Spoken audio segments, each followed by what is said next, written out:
Zee 24 तास एक पाऊल पुढे। यंदा नवीन अभ्यासक्रमानुसार आलेल्या 10वीच्या पुस्तकांच्या किमतींमध्ये तब्बल 3 पटींनी वाढ झाली आहे।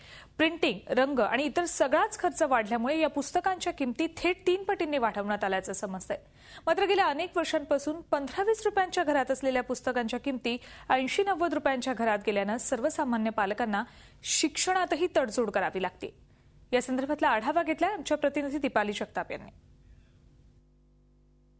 शिक्षणाचा खर्च हा दिवसेंदिवस वाढतच चाललाय आणि याचंच उदाहरण म्हणजे यंदा 10वीच्या पुस्तकांच्याच किमतींमध्ये वाढ झाली आहे। 1 पट नव्हे, 2 पट नव्हे तर तब्बल 3 पटींनी 10वीच्या पुस्तकांच्या किमतींमध्ये वाढ झालेली दिसून येते।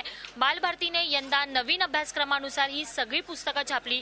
मराठी असेल, इंग्रजी असेल, इतिहास, भूगोल या सगळ्या पुस्तकांच्या किमती या गेल्या वर्षीच्या तुलनेत 3 पटींनी वाढलेल्या आहेत।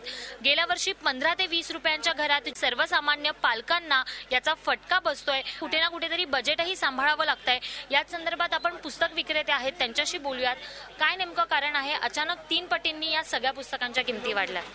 गेल्या 5 वर्षानंतर या वर्षीच पुस्तकांचं नवीन प्रिंट होऊन आणि त्यांचा पोर्शनही बऱ्यापैकी चेंज झालेला आहे। फक्त 2च विषयांचा पोर्शन जुना आहे, त्यामुळे त्यांना यावर्षी परत प्रोडक्शन नवीन प्रमाणे करावं लागलं आणि आता वाढलेल्या प्रोडक्शन कॉस्टमुळे त्या लोकांना पुस्तकांचे रेटही वाढवायला लागलेत। एकूण त्यांना जो खर्च तेव्हा व्हायचा मागच्या 2 वर्षापर्यंत 10वीचा तो कमीत कमी 1000 ते 1500 रुपये असायचा, पण आता पुस्तकांचीच रेंज 800-900 पर्यंत जाते।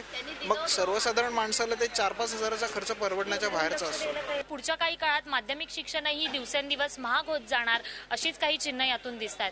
व्हिडिओ जर्नलिस्ट फवाद दळवीसह Deepali Jagtap, Zee media, Mumbai. Zee 24 तास एक पाऊल पुढे।